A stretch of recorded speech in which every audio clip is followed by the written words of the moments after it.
Hello guys, so ngayon lang ulit ako nakapag-vlog. Grabe kasi guys, yung mga revelations ngayong magdamag na to. Grabe yung pakiramdam ko ngayon guys. Grabe yung tigas ng tummy ko ngayon. So, 35 weeks na ako. Tapos medyo nakakaramdam ako ng hilo ngayon. Ang hirap guys kapag na-overthink ka sa sitwasyon ngayon. Lalo na sa sitwasyon ko ngayon. I'm praying kay God na patatagin ako.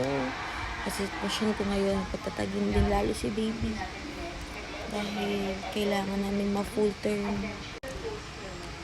Grabe, sobrang hirap na. Hindi ko alam bakit nagagawa ko maging sobrang strong.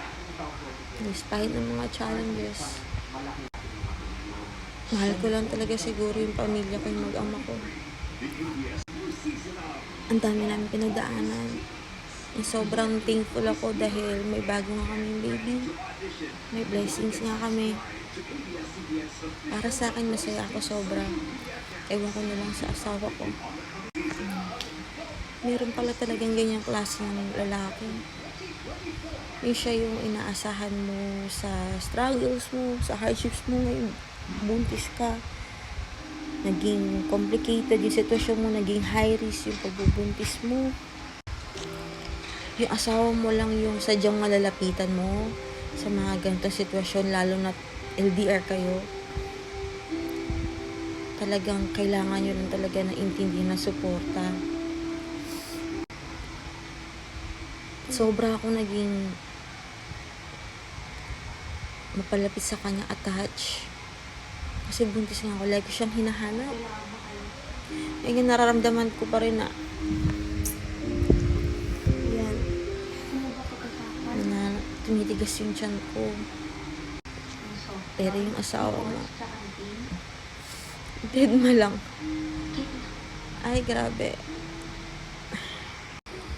Dead ma siya sa sitwasyon niya ngayon. Dahil iba nga yung pinapriority niya. Nananalangin nga ako na sana i-bless ako ni Lord despite ng challenges na ito. Do alam ko, blessing din ito. Challenges to. Tinatest ni Lord kung hanggang saan yung kaya ko.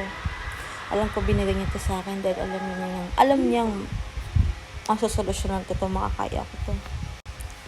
Pero grabe Lord. Grabe. Dahil buntis ako. Mahal na mahal ko yung pamilya ko.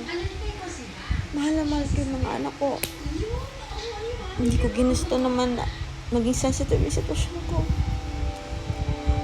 At mas mahal na mahal ko yung asawa ko. Kasi binigay ko yung gusto niya eh. Nabuntis ako ulit para sa pangalawa namin baby. Actually, noon niya pa ako ulit. Last year pa, kasi sabi ko next year na lang kasi kailangan nga namin mas makapag-save para pag nabuntis ako, hindi kami mahihirapan. Kaso, ito nga, dumating nga ulit, unexpected ulit. So, kailangan namin i-embrace itong new blessings.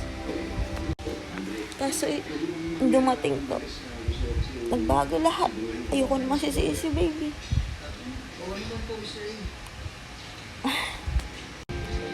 Alam naman ng asawa mo na iniintay niya siya, ng mga anak niyo. At may bago pang nag-iintay. Diba? Nakakamiss na. Sasunduin namin siya ulit sa airport. Pero yung itong mangyari pa ulit yun. Ay, grabe. Hindi ko naman na-expect na ma-experience ko to. Lahat ba yung mga unexpected na challenges? Yung mga napapanood ko lang, nababaltaan ko lang sa social media. Ma-experience ko rin pala. Minahal ko lang naman yung asawa ko. Ako na, basta wala kang shooting. Ako rin pumasok na.